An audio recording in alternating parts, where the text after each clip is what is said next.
Alors, ce que Vincent oublie de vous dire, c'est qu'en fait, cette idée vient de la première génération de l'Internet. J'ai monté une société il y a une vingtaine d'années, à l'époque j'étais un jeune avocat, et je me suis dit qu'est-ce qu'on pouvait faire pour faciliter l'enregistrement de la propriété intellectuelle. À l'époque, on était en architecture centralisée, donc on a développé toute une infrastructure, ça nous a coûté beaucoup d'argent, on s'est amusé et on a explosé pendant l'explosion de la première bulle Internet, donc voilà l'origine. Mais ça m'est resté quand même dans la tête pendant des années. Je me suis dit, qu'est-ce qu'on peut faire pour faciliter la protection de la propriété intellectuelle? J'ai vu que mes collègues souffraient beaucoup, passaient beaucoup de temps, que ce n'était pas facile, qu'il y avait des procédures d'enregistrement longues et compliquées, et je me suis dit, comment est-ce qu'on pouvait simplifier les choses? Et puis donc, on s'est rencontré avec Vincent, et je me suis dit, tiens, voilà, ça c'est l'équipe avec laquelle j'ai envie de monter quelque chose, et on a lancé ensemble We Can Protect.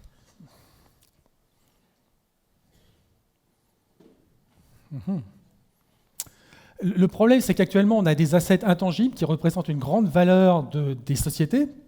On estime que ça représente 85% de la valeur du Standard & Poor's. Vous avez peut-être vu, il y a 3-4 jours, une étude qui a été publiée selon laquelle les 5 principales sociétés, donc les GAFA, représentaient 15% de la valeur du S&P 500, ce qui est énorme. En revanche, les procédures sont très complexes. Pour protéger la propriété intellectuelle, ça prend du temps, ça coûte de l'argent, il faut des spécialistes, et c'est effectivement extrêmement difficile. Donc on est arrivé avec une solution qui permet d'enregistrer certains actifs intangibles, certains droits de propriété intellectuelle, de manière extrêmement simple, en utilisant la blockchain, en faisant un simple drag and drop, avec une solution qui est globale, qui est facile à utiliser et qui est immuable. Imaginez que vous soyez une société qui a une équipe de R&D, ce que je connais bien. Comment est-ce que vous pouvez prouver que certains actifs ont été créés au fil du temps? Qu'est-ce que vous avez comme système de track and trace pour montrer effectivement que votre propriété intellectuelle se crée? Avant, il y avait ce qu'on appelait les cahiers de laboratoire, mais on n'utilise plus véritablement ça. Et comment vous pouvez prouver in fine, si vous ne déposez pas un brevet, que vous avez quand même certains trade secrets qui ont de la valeur et que vous devriez enregistrer? Vous êtes un designer innovant. Comment est-ce que vous prouvez de manière simple, si vous avez une petite société, que vous avez développé tel ou tel design afin qu'un autre n'utilise pas effectivement votre propriété intellectuelle? Le problème n'est pas plus simple pour les grands groupes de fashion and de jewelry, parce qu'ils produisent beaucoup de volume. Il y a des designs qui sont créés en permanence et ils n'ont pas forcément, ils ont de l'expertise, mais ils n'ont pas forcément les ressources et le temps pour protéger tous ces actifs intangibles. Si vous êtes un content producer, imaginez que vous soyez un producteur de films indépendant, vous avez certains droits, qui sont des droits qu'on appelle les droits voisins pour les producteurs, vous avez des droits qui vous sont transférés de la part des acteurs, mais le problème c'est que vous n'avez pas un système de track and trace qui vous permet effectivement de simplement identifier quels acteurs ont participé à votre film, donc il y a des droits que vous ne pouvez pas revendiquer auprès des sociétés collectives, et donc vous risquez de perdre des royalties qui vous sont dues. Vous êtes une start-up innovante, vous êtes en relation avec un grand groupe, vous échangez différents documents. Comment est-ce que vous protégez votre propre propriété intellectuelle? Comment est-ce que vous montrez que vous avez transféré tel asset à tel moment à ce grand groupe afin de protéger effectivement vos actifs intangibles? Vous êtes une law firm. Comment est-ce que vous proposez un service innovant effectivement à vos clients? Le problème, c'est qu'on a une croissance exponentielle des actifs intangibles. C'est ce que je disais tout à l'heure. Il n'y a pas de procédure simple qui vous permet de protéger, d'avoir une preuve, d'enregistrer ces actifs effectivement intangibles. Les procédures qui existent en termes de protection de la propriété intellectuelle sont des procédures extrêmement intéressantes, mais ce sont des procédures effectivement qui sont complexes, qui coûtent de l'argent et pour lesquelles il faut des spécialistes. La propriété intellectuelle, c'est assez simple. En fait, il y a deux grandes catégories de propriété intellectuelle, de droits de propriété intellectuelle. Il y a les assets, la propriété intellectuelle qu'on appelle enregistrée. Donc, c'est effectivement les droits que vous connaissez bien, des droits de brevet, des droits de marque, des designs enregistrés qui sont protégés par des IP Registry en Suisse, par l'Institut fédéral de propriété intellectuelle ou par WIPO. On n'est pas du tout concurrent de ce type d'activité. Nous, on va se focaliser sur des actifs qui ne sont pas enregistrés. Donc, c'est une ligne additionnelle de business, de développement potentiel dans le domaine des designs, dans le domaine des secret business information, des trade secrets, et dans le domaine de la propriété intellectuelle, du copyright. Il faut savoir que tout ce qui est créé et échangé sur Internet n'est pas libre de droit. À l'inverse, c'est même effectivement protégé par des droits de propriété intellectuelle. Le problème, c'est qu'il faut les prouver. Donc les procédures d'enregistrement sont des procédures qui sont complexes, qui sont coûteuses, qui sont effectivement très très longues, qui peuvent valoir plusieurs milliers de francs à quelques dizaines de milliers de francs, alors que nous on propose une solution effectivement qui est extrêmement simple et qui se fait par un simple drag and drop à un coût très très limité. Si vous n'enregistrez pas vos droits de propriété intellectuelle, il y a deux conséquences principales qui risquent de se passer. La première, c'est que vous risquez de perdre ce qu'on appelle le freedom to operate, c'est-à-dire que quelqu'un d'autre risque d'enregistrer vos droits dans votre dos, et ensuite vous êtes bloqué en termes de développement de votre société. Et puis, si vous n'avez pas de protection, il y a des compétiteurs, il y a des contrefacteurs qui peuvent tirer un avantage indu de votre propriété intellectuelle. C'est très très difficile de prouver l'antériorité de vos droits, et vos possibilités de licence sont très très limitées. Les principaux domaines dans lesquels on a ces difficultés, les principaux assets, il y a les assets que j'ai mentionnés tout à l'heure en termes d'innovation, mais il y a aussi des assets originels en termes de photographie, de vidéos, d'articles qui ne sont pas protégés, qui existent du fait de leur création et pour lesquels il n'y a pas de preuves. Vous avez exactement le même problème en passant dans le monde digital, avec en plus la création de sites internet ou autres pour lesquels il faudrait avoir une procédure d'enregistrement. Et puis vous avez tout l'aspect effectivement commercial, avec toute l'information que vous pouvez échanger de manière commerciale, les business plans, les contrats, les term sheets, pour lesquels il n'y a pas effectivement de système de track and trace. Nous, ce qu'on propose, c'est une solution effectivement qui est très très simple, avec une interface qu'on a voulu extrêmement dépouiller pour pouvoir permettre d'enregistrer facilement sur la blockchain. Donc vous prenez un fichier, vous faites un simple drag and drop. Ce fichier est enregistré, la date est enregistrée sur la blockchain Ethereum ou Tezos. On a des systèmes redondants. Et on va vous fournir un certificat qui va comprendre le nom de l'asset, votre nom, ce que vous avez rentré comme information, votre nom, votre prénom, le nom de la société, la date de création, et puis aussi un hash d'enregistrement sur la blockchain.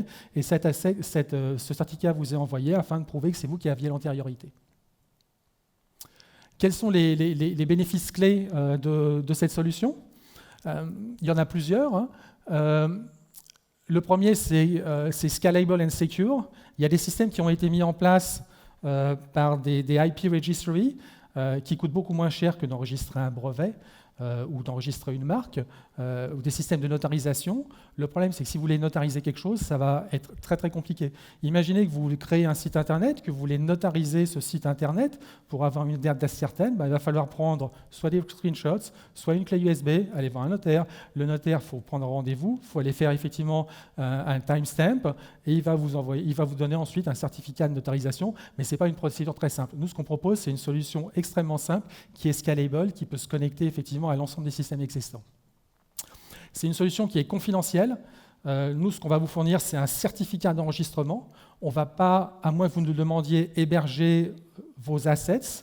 Vous pouvez les garder sur vos propres serveurs. Si vous le demandez, on peut les enregistrer et les faire garder par certains partenaires que nous avons. Mais on a été très, très... on a demandé véritablement à ce qu'il y ait une protection de la confidentialité, parce que je sais que c'est très, très important pour certains grands groupes notamment. C'est une solution qui est internationale, qui est complètement décentralisée. Le certificat qu'on vous fournit, il peut fonctionner dans n'importe quel pays. Ça constitue une première preuve effectivement d'enregistrement et de votre antériorité et de la création de vos droits. C'est un système qui est quick and cost effective. Sur la partie quick, je vous en ai déjà parlé, c'est un système de drag and drop qui se fait de manière très très simple. Mais c'est un système qui est cost effective. Si vous regardez au niveau des coûts qui sont engendrés, encore une fois, un brevet, c'est plusieurs dizaines de milliers d'euros. Une marque, c'est plusieurs milliers de francs suisses. Si vous voulez effectivement faire une procédure d'autorisation, vous allez être dans un prix qui va être entre 20 et 100 francs à peu près, même si vous utilisez une interface électronique qui peut exister. Nous, ce qu'on propose comme service, ça va de 5 francs à 0,25 francs en fonction des volumes.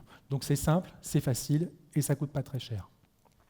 Et puis ensuite, vous avez effectivement une preuve qui a été enregistrée sur une blockchain publique avec un certificat immuable, qui ne peut pas être changé. Si vous avez de grandes quantités d'assets, vous pouvez mettre en place un système automatique qui va générer automatiquement des certificats et qui va montrer l'évolution de votre propriété intellectuelle. Et encore une fois, c'est cette évolution qui va vous permettre de défendre vos droits sur certains actifs intangibles si jamais vous avez un contrefacteur ou un compétiteur qui essaie d'entrer sur votre terrain. Voilà, merci. Si vous avez des questions...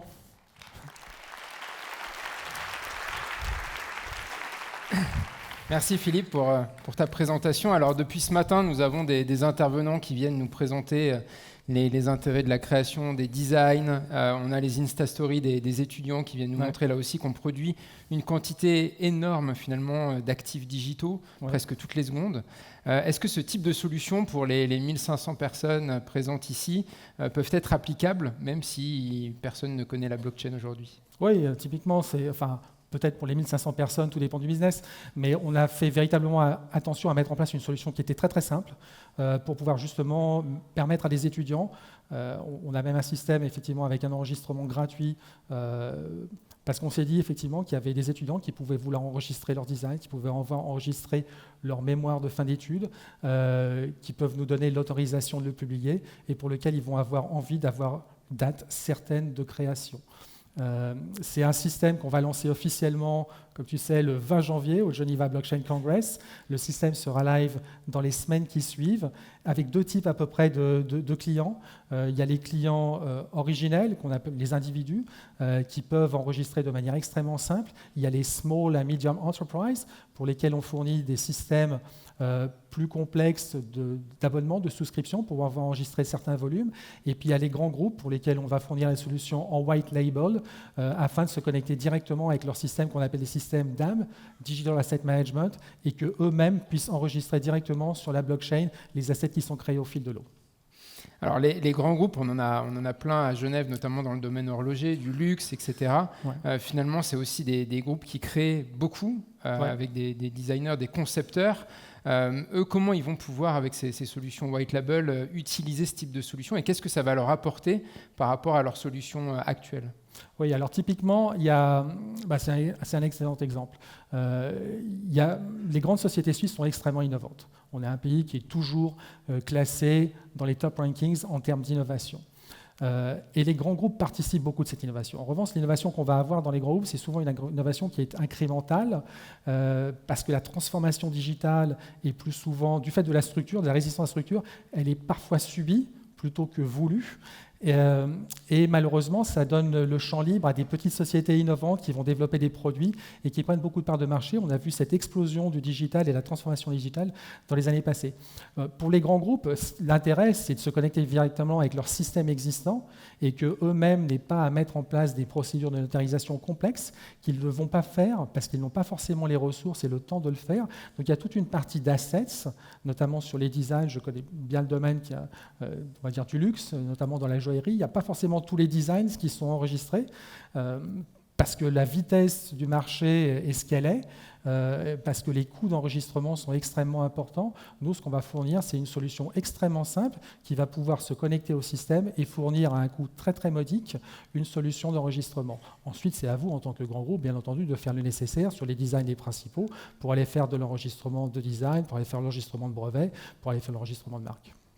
Excellent. Alors ce matin, on a eu Carlos Moreira de WiseKey qui nous a parlé de notamment la tokenisation de l'identité, finalement la réappropriation de son identité et de tous les assets qui sont liés à cette identité. Je crois savoir que WiseKey est partenaire de la solution. Comment ils sont intégrés finalement avec cette solution? Tu as des informations que tu n'as privilégiées. Non, effectivement, on s'est rapproché de WiseKey. Déjà parce que c'est une société qui est extrêmement connue, qui a développé une très beaux actifs technologiques sur la Suisse et dans le monde. Mais il y a véritablement un intérêt complémentaire. Nous, ce qu'on va fournir, c'est une solution d'enregistrement et d'authentification de la propriété intellectuelle. WiseKey développe des systèmes, notamment WiseID, qui sont des systèmes d'identification de la personne, d'identité digitale. Et je suis persuadé qu'à l'avenir, il y aura une véritable intégration de toute la chaîne de valeur, depuis l'identité digitale l'enregistrement, l'authentification, la protection contre les contrefacteurs, tout le track and trace sur le supply chain, et puis in fine, la possibilité d'engendrer des actions légales ou même de faire du licensing ou du financing sur les assets. Donc je suis persuadé qu'on va être complètement intégré à la chaîne de valeur. Alors, une autre question, on voit de plus en plus des groupes industriels se faire des guerres économiques sur les brevets, sur la propriété intellectuelle. C'est un domaine qui est en très forte expansion. Ouais. Comment tu vois cette évolution des intangible assets ? Ça va indéniablement croître dans les années à venir sous l'effet de 4 facteurs, à mon avis. Le premier facteur, c'est un facteur organique. Du fait de la croissance de l'Internet, de la transformation digitale, il y a une croissance exponentielle des actifs intangibles. Donc cette croissance ne va pas diminuer, bien au contraire, elle a tendance à exploser. Un facteur géographique, qui est celui que tu mentionnais, il y avait des pays qui n'étaient pas forcément protecteurs de la propriété intellectuelle, et eux ont de plus en plus tendance à développer des solutions d'intelligence artificielle, des solutions de blockchain, et bien entendu des marques, et bien entendu leurs droits de propriété intellectuelle, l'évolution législative a tendance à évoluer dans le sens qui protège effectivement la création du pays. Il y a certains pays d'Asie qui sont vraiment sur cette tendance-là. Maintenant qu'eux-mêmes ont développé leur propre technologie, les droits de propriété intellectuelle ont tendance à rattraper, avec 40 ans de retard. Il y a une évolution qui est une évolution fonctionnelle. Les droits de propriété intellectuelle ont cru de tout temps. Et il y a développement de nouveaux droits, notamment le droit qu'on utilise tous, sans le savoir, qui est le droit d'accès, qui n'est même pas encore un droit véritablement codifié au niveau du droit. Quand tu as un téléphone, tu as ton téléphone qui est une coquille vide. Dedans, il y a un système, un operating system. Tu n'es pas propriétaire de ça, tu as un droit d'accès. Et puis il y a une question qui est une question financière, c'est-à-dire que les actifs intangibles représentent en général la 2e ou la 3e ligne sur la balance sheet des grands groupes. Si on regarde certains grands groupes suisses à plusieurs centaines de milliards de balance sheet ou à 100 milliards de balance sheet, les actifs intangibles, c'est la 3e ligne, c'est 15 ou 16 milliards sur ce balance sheet. Et je suis persuadé qu'il y a des actifs qui ne sont pas utilisés. Et à l'avenir, notamment avec l'obligation de générer effectivement des ressources financières, je suis persuadé qu'il y aura des possibilités de licensing qui vont être regardées de plus en plus précisément par les CFO. Excellent. Alors peut-être une dernière question. On a vu avec Chloé qu'on pouvait tokeniser de l'or non extrait. Ouais. Est-ce que finalement demain on va pouvoir tokeniser des actifs intangibles de la même façon et puis finalement capitaliser son bilan avec des actifs qui seraient valorisés sous cette forme-là ? Alors ça c'est une excellente question. J'en discutais justement hier soir. Pour moi, il y a 3 évolutions. Il y a la première, la tokenisation des actifs tangibles. Ce que fait Wican, notamment sur des immeubles, avec un actif foncier. Mais il est tout à fait possible à l'avenir, s'il y a des bons systèmes de due diligence qui sont mis en place, qu'on puisse tokeniser les actifs d'une société. Tu as une start-up, tu tokenises les actifs de la société. Ça a déjà été fait d'ailleurs dans la période ICO. Mais à l'avenir, c'est tout à fait une possibilité envisageable. Hier soir, je discutais de la tokenisation d'autres droits, notamment sur les célébrités.